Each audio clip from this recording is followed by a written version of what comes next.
현재 최저가가 49%인 1억 5,200만 원대까지 떨어져 있습니다. 시세 대비 약 한 4천에서 6천만 원 정도는 싸게 살 수 있는 기회가 되겠죠. 물론 전제 조건이 하나 있습니다. 이번에 입찰하기 위해서는 반드시 꼭 확인해야 될 부분 한 가지가 있습니다. 전체적으로 내용을 미리 확인해 보니까 푸는데 전혀 지장이 없다라고 보여집니다.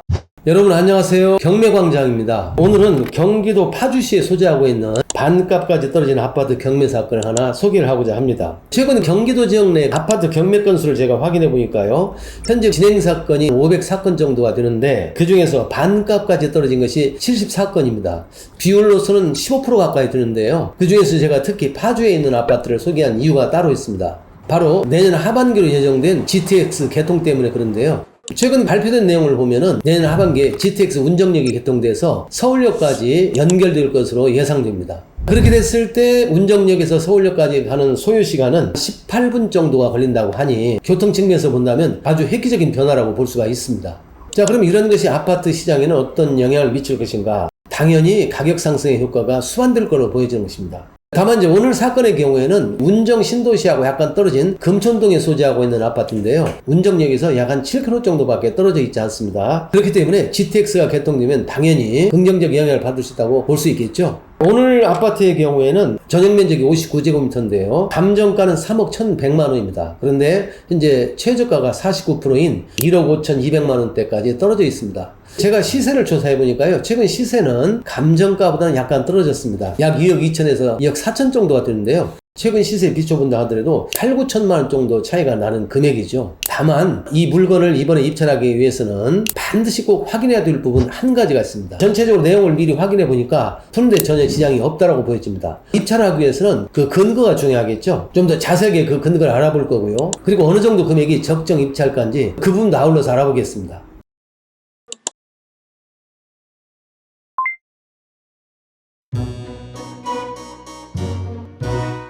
오늘 이 사건 자료인데요, 소재지는 경기도 파주시 금천동입니다. 아파트 병칭은 세제마을 뜰한채인데요, 층수는 502동 중 6층 602호입니다. 이어서 대지권과 건물의 전용 면적을 보겠습니다. 대지 지분은 12.9평, 약 13평 정도가 됩니다. 그리고 건물은 전용 면적 59.06제곱미터, 평수로 환산하면 17평이 약간 넘는 면적입니다. 그리고 이 아파트의 감정가는 3억 1,100만 원으로 잡혀 있는데요, 이 감정이 작년, 그러니까 2022년 8월경 감정이 됐습니다. 그러다 보니까 현재 시세보다는 좀 높다라는 것을 참고하시고요, 현재 시세는 약 한 2억 2천에서 4천 사이로 조사되어 있습니다. 그리고 최저가는 두 번 유찰이 돼서 현재는 49%, 금액으로는 1억 5,200여만 원까지 지금 떨어져 있습니다. 자, 그런데 그 아래에 눈여겨볼 만한 게 있는데, 소유자가 일반 개인이 아니고 법인입니다. 유한의사 진DNC인데요. 자, 이렇게 소유자가 법인으로 되어 있을 때는요, 하나 주의할 것이 있는데, 소유자가 법인이면서 선순위 임차인이 있고, 그리고 그 임차인이 배당 요구했을 때, 이때는 매우 조심해야 될 부분 두 가지가 있습니다. 하나는 혹시 임금 채권에 배당 요구가 들어왔는지 여부이고요,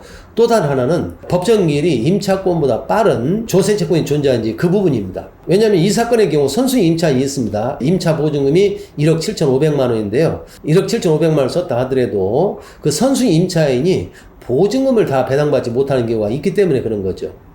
바로 앞에서 말씀드린 두 가지 사유가 존재할 때는 그럴 수 있다는 겁니다. 그렇게 되면 이제 반사적으로 임차인이 임차 보증금을 일부라도 배당받지 못하는 사태가 벌어질 수 있고, 그러면 그 여파가 누구한테 미치겠습니까? 낙찰자한테 미치겠죠. 낙찰자가 추가적으로 그 배당받지 못한 보증금 잔액을 인수해야 되는 문제가 생길 수 있다는 것이죠.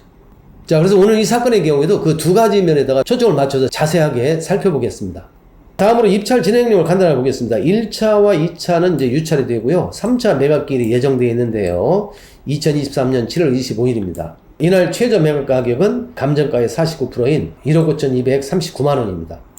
자, 그러면 이어서 임차권 부분과 등기 현황에 대해서 순서대로 알아보겠습니다. 이 사건 임차인 현황 자료인데요, 임차인은 2명으로 조사되어 있습니다. 첫 번째 임차인 김주모 씨는 전입일자가 2022년 6월 10일입니다. 그 위에 말소 기준 권리와 비교해 봤을 때 후순위 임차이기 때문에 입찰자 입장에서는 크게 신경 쓸 필요가 없는 부분입니다. 그러나 두 번째 임차인 윤찬모 씨는 전입일자가 2018년 9월 28일입니다. 그렇다면 선순위 임차인에 해당된다는 얘기죠. 그리고 윤찬모 씨의 경우에는 2018년 9월 11일 날 확정인장을 받고 배당 요구까지 했습니다. 특히나 뒤에 등기부에서 확인하겠지만 임차권 등기까지 했기 때문에 따로 배당 요구를 하지 않아도 당연히 배당을 받을 수 있는 채권자에 해당이 됩니다. 그 다음에 보증금을 한번 확인해 볼까요? 윤찬모 씨의 보증금은 1억 7,500만 원입니다. 자, 이것은 선순위 임차인의 보증금이기 때문에 낙찰가를 이 금액보다 낮춰서 쓰는 것은 별로 의미가 없겠죠. 따라서 현재 최저가가 1억 5,200여만 원까지 떨어졌지만은 그러나 실제 입찰은 1억 7,500만 원에다가 또 집행비용을 좀 더해야 되겠죠. 대략적으로 한 1억 8천만 원 정도를 쓰는 것이 최저 적정 입찰가라고 보여집니다. 자, 이 아파트 현재 시세가 2억 2천에서 2억 4천 정도로 형성되어 있기 때문에 1억 8천만 원 정도에 만약에 낙찰을 받는다고 하면 시세 대비 약 한 4천에서 6천만 원 정도는 싸게 살 수 있는 기회가 되겠죠. 물론 전제 조건이 하나 있습니다. 어떤 거냐면은 등기부에 또 다른 채권자가 있는데요. 그들 중에서 임차 보증금 채권보다 선순위로 배당받을 채권자가 없다는 전제에서 가능한 것이죠. 자, 그렇다면 혹시라도 임차 보증금보다 선순위 채권자가 있는지, 그리고 또 등기부상에 혹시나 인수할 권리는 없는지 등기부 현황을 한번 확인해 보겠습니다. 등기부 현황을 정리한 자료인데요. 첫 번째 항목은 소유자에 관한 사항입니다. 2020년 1월 21일 날 매매로 소유권 이전이 됐는데요. 소유자는 유한회사 진DNC입니다. 현재 소유자이기도 합니다. 그리고 그 다음에 이제 근저당권이 하나 설정됐는데요. 유한회사 신마루가 근저당권자입니다. 채권 조회액은 1억 7천만 원. 그리고 세 번째 항목을 좀 눈여겨봐야 됩니다. 2020년 8월 27일 날 압류 등기가 한 건 됐는데 압류 채권자는 대한민국입니다. 구체적으로는 전주세무서에서 압류를 했습니다. 이것을 통해서 현재 소유자인 진DNC는 국세를 상당 부분 체납하고 있다는 것을 알 수가 있습니다. 그리고 그 아래 주택 임차권 등기와 이 사건 임의 경우에 개시 결정 등기, 그리고 압류 등기 두 건이 이루어졌습니다. 등기부 내용을 전체적으로 확인해 봤는데요. 따로 인수할 것은 없고 전체 다 소멸입니다. 다만 이제 등기부 내용 중에서 하나 눈여겨봐야 될 것이 바로 이 세 번째에 있는 압류 등기인데요. 이 부분이 어떤 점에서 중요하냐면 혹시라도 이 국세 채권이 보증금보다 배당에서 우선하는 것은 아닌지 그것을 꼭 확인해 봐야 됩니다. 왜냐하면 국세 채권이 임차 보증금보다 선순위로 배당을 받는다면 그 금액만큼은 임차인이 배당받는 보증금이 부족하게 되는 거죠. 그 부족분만큼은 결국 낙찰자가 추가로 인수해야 되기 때문에 확인이 꼭 필요한 부분이죠. 그러면 그 내용을 확인하기 위해서 먼저 전제 조건으로 정리할 부분이 있습니다. 어떤 내용이냐면요. 윤찬모 씨는 2018년 9월 달에 임차권을 설정했습니다. 그리고 그런 상태에서 계속 살고 있었는데 그 후에 소유자가 바뀝니다. 2020년 1월 21일 날 바로 현재 소유자인 진DNC로 소유권이 넘어옵니다. 결국 진DNC는 임차권이 설정된 부동산을 양수한 자인데요. 이와 같은 임차주택의 양수인이 국세를 체납했을 때 이 체납 국세가 임차 보증금보다 먼저 배당받느냐 그렇지 않느냐 이게 문제가 될 수 있는데요. 그 우열에 관한 기준을 국세기본법에서 규정을 하고 있습니다. 정확한 규정은 그 국세기본법 제35조 1항 3의 2호 규정인데요. 그 내용을 정리하면 이렇습니다. 이 사건처럼 임차권이 설정된 상태에서 주택이 양도가 되고 양수인에게 체납국세가 존재할 때는 두 가지 경우로 나눠서 양자 간의 우열을 정합니다. 첫째는 양도인에게, 그러니까 전소유자죠. 임차권을 설정해준 전소유자에게 체납국세가 전혀 없다라고 했을 때는 이 양수인에게 체납국세가 아무리 많이 쌓여있고 또 그 중에서 법정기일이 설령 임차권의 확정일자보다 빠르다 하더라도 배당에 있어서는 양수인의 체납국세보다는 임차 보증금이 언제나 우선한다는 것입니다. 그러나 반면에 임차권을 설정해준 전소유자에게 체납국세가 있고 그리고 그 체납국세의 법정기일이 임차권의 확정일자보다도 빠르다. 이런 경우에는요. 그 금액의 한도 내에서 양수인의 체납국세가 임차 보증금보다 우선 변제를 받는다는 것입니다.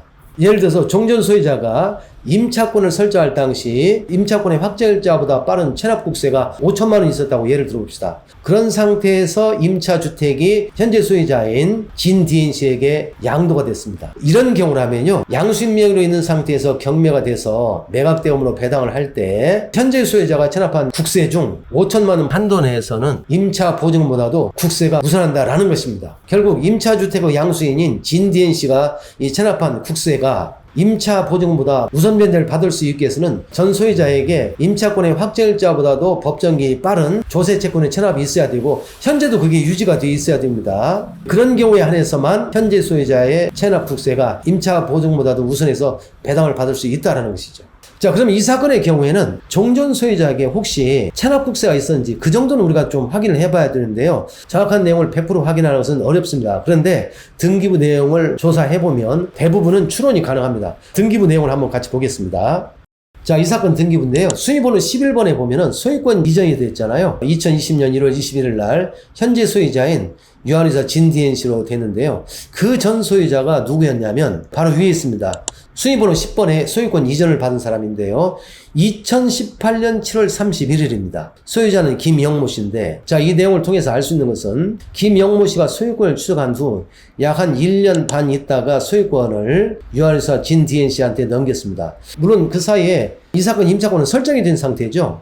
그런데요, 이 10번과 11번 사이에 어디에도 압류 등기가 하나도 나타나 있지 않습니다. 자, 이런 점으로 비춰봤을 때 1년 반 동안이나 소유하고 있었는데 압류 등기가 한 건도 없다라는 것은 전 소유자 김영모 씨가 소유하고 있는 상태에서는 조세 체납이 전혀 없었다라고 보여집니다. 이런 점을 고려해서 판단해 보건데 이 사건의 경우에는 임차 보증금보다 빠른 조세 채권은 없다라고 보시면 될 것 같습니다. 물론 재산세는 예외가 되지만요. 자, 방금 전체적인 내용을 살펴봤는데요. 이 사건의 경우에는 현재 감정가 대비 최저가가 반토막까지 떨어졌지만 실제 입찰가는 그보다 높은 금액, 구체적으로는 1억 8천만 이상으로 써야 될 것으로 보여집니다. 자, 그렇게 해서 입찰에 성공한다면 시세 대비 약 4천만 원에서 6천만 원 정도 싸게 사는 결과가 될 텐데요. 아까도 말씀드렸지만 현재 소유자가 국세를 체납했잖아요. 그런데 등기부 내용을 검토해 본 결과 체납 국세는 임차 보증금보다는 우선하지 못할 것으로 판단이 됩니다. 그러니까 실질적인 투자금은 1억 8천만 원 정도면 충분하지 않을까 판단이 됩니다.